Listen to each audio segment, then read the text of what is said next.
Hey Hopop gengs! Hampir setahun sejak Justice League Snyder Cut dirilis pada 18 Maret 2021 lalu, tapi masih banyak yang belum kita tahu tentang versi ini, termasuk soal pembuatannya.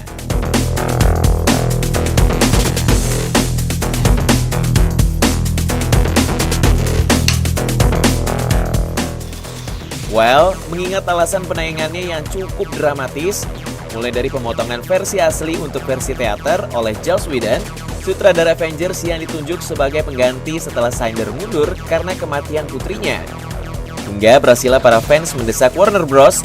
Membawa kembali Zack Snyder dan menayangkan versi original lewat gerakan di akun Twitter RT Snyder Cut. Sehingga karenanya beberapa adegan harus direkam ulang. Rasanya semua itu sudah cukup sebagai alasan untuk membahas proses di balik layar dari Justice League Snyder Cut. Proses syuting film ini sendiri berlangsung selama pandemi. Jadi proses pengerjaannya bisa dibilang agak tricky.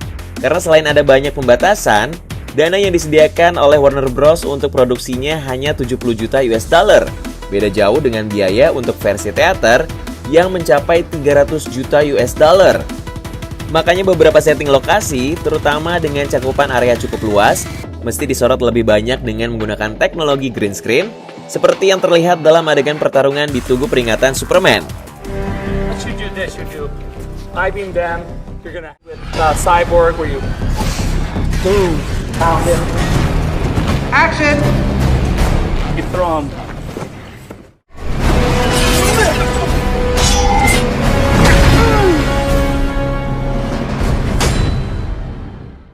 Namun itu bukan masalah, karena untuk beberapa adegan ada sejumlah set dari versi teater yang ternyata masih bisa digunakan, mulai dari berbagai kendaraan berteknologi tinggi yang dimiliki oleh Batman.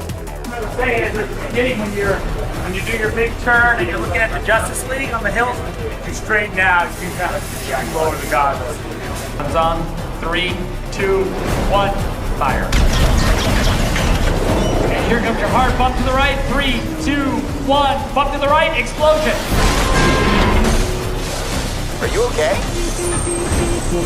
Bruce? Bruce? Cut! That's pretty slick.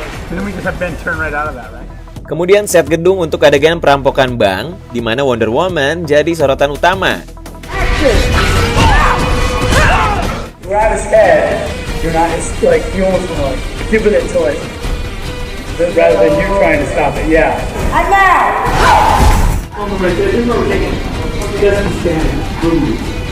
And then so this will be... Lalu lantai atas bangunan di kota Gotham yang sering jadi tempat Batman beraktivitas.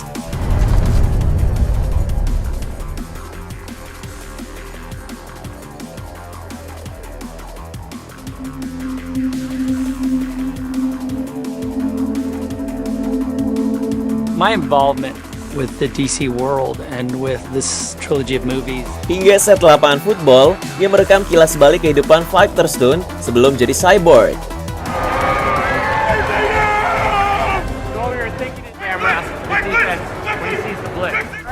Start to analyze the defense. We did still do the scoreboard? Yeah, you did the scoreboard.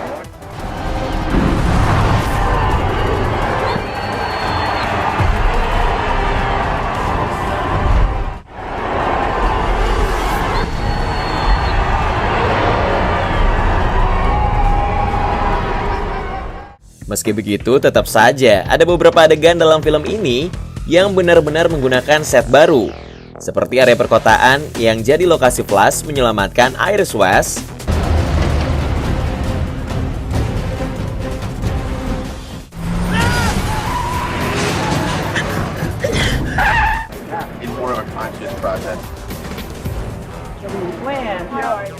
Serta momen rapat para member Justice League yang diatur menggunakan blocking kamera khusus untuk menciptakan efek putaran. Vision and have new tools to work with in that process. I do mediums and close-ups in continuity, so I would have both performances from the actors in a single take. The camera drifted between the two characters or the five characters in this case, that you could stay within. Tentu ada hal menarik lain seperti proses pembuatan kostum yang bisa diulik dari proses pembuatan Snyder Cut. Namun mengingat hal semacam itu bakal kita buat pembahasan khususnya, mending kita langsung fokus ke berbagai teknik stunt yang digunakan dalam berbagai adegan. Mulai dari penggunaan kabel dan kain atau kostum kromatik dalam adegan pertarungan di Tugu Peringatan Superman. You throw 'em. Just look here.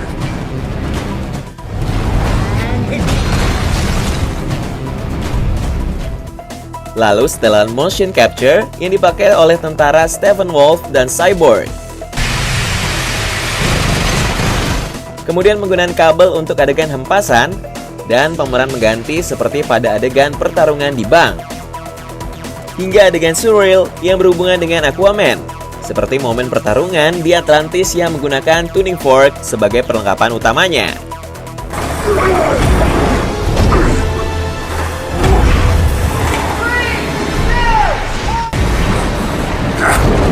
That, right? So you could put it right. Boosh! That mark will be super critical where you guys land the grab. Oh no. Alright, good.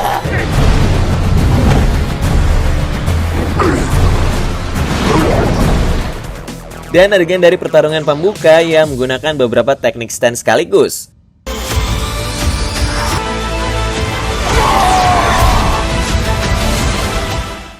Serta tentu saja penggunaan elemen ledakan yang mesti ada tiap film aksi.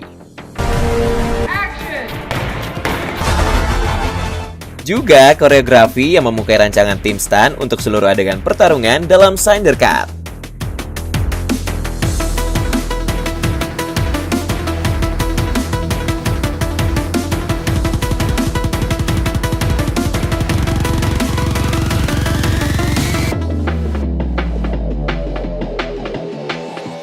Ya tentu saja seperti proses di balik layar lainnya yang telah kita bahas, bukan hanya elemen seperti set dan properti hingga stunt yang jadi sorotan kita. Ada hal lain seperti pengerjaan efek digital, yang dalam kasus Snyder Cut kita akan membicarakan dua studio penanggung jawabnya. Pertama ada Scanline, studio yang mengerjakan cukup banyak adegan dalam film ini, mulai dari adegan pertarungan antara Superman dan Doomsday.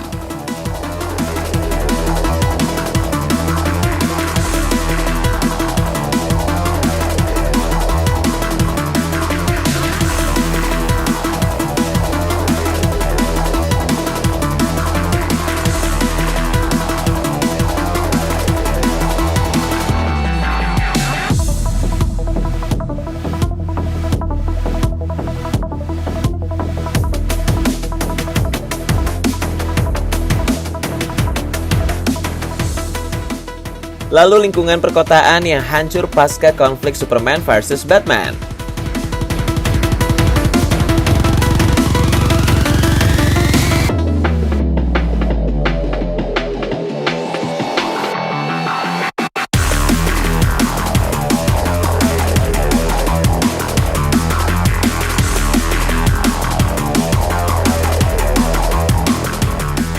Kemudian adegan tentara Atlantis yang babak belur saat dihajar oleh pasukan Steppenwolf.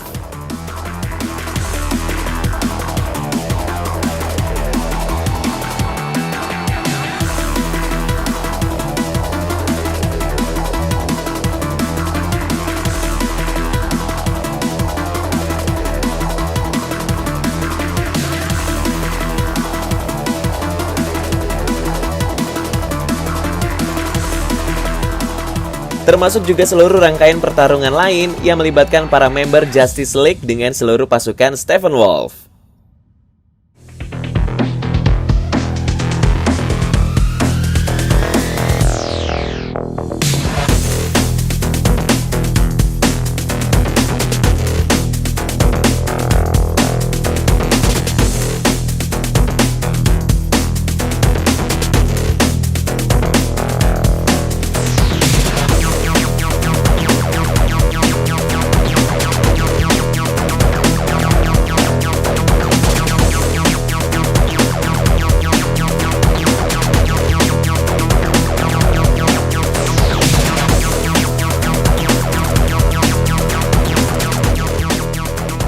Sedangkan studio kedua, Weta Digital.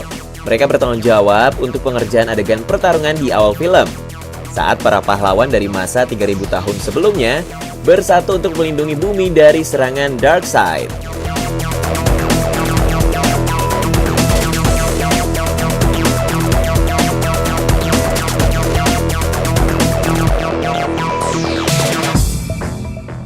Menggunakan adegan Steppenwolf dari versi teater sebagai bahan dasar reproduksinya.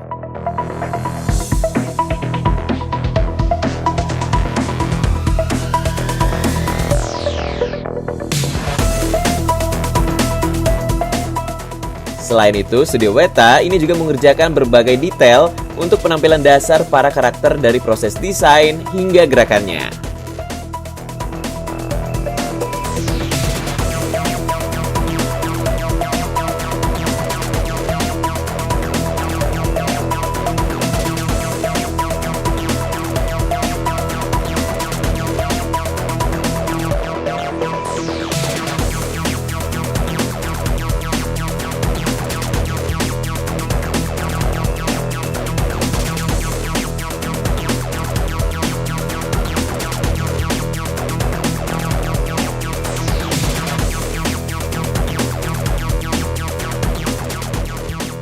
Well, kurang lebih begitulah proses pengerjaan dari film yang bikin Warner Bros.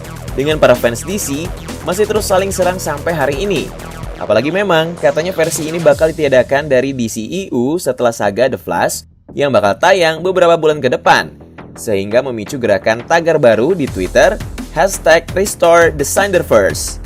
So, kamu di golongan fans yang mana nih? Sepakat kalau Warner Bros. Melanjutkan DCEU dengan konsep dari Zack Snyder atau mendukung proses reboot yang akan dilakukan dalam The Flash nanti?